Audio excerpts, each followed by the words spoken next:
This week's rain damaged several docks in the Rhine Creek area of Smith Lake. Our Amy Hybels took a boat ride to tour that damage. Here's what she saw. While we were out on the water, we actually came up on a crew that's working right now to repair this dock right here. As you can see, it's pushed off to the side.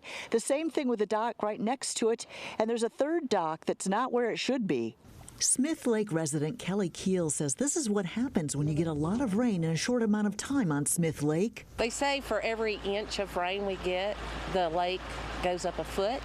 So we had 2 days of rain, and so the docks are down and they just rapidly raise. Keel says floating docks on Smith Lake are held in place by cables, which can be problematic. If you get a increase of water and the lake raises, then those cables, if you tighten them during the wintertime, then when they come up, it's going to snap those cables.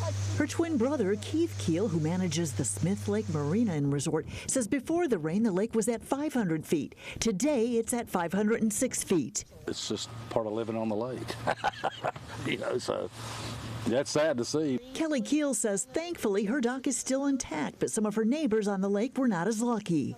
This boat slip, the cable either came loose, it broke, and so it has now moved over to the edge of the bank. What they will need to do is to pull that boat slip over and line it back up again and tighten the cables. As you can see, there's still a lot of debris out here floating on top of the water. Keel tells us she's waiting to see what Mother Nature has in store for Saturday. Reporting from Smith Lake, I'm Amy Hybels, CBS 42 News.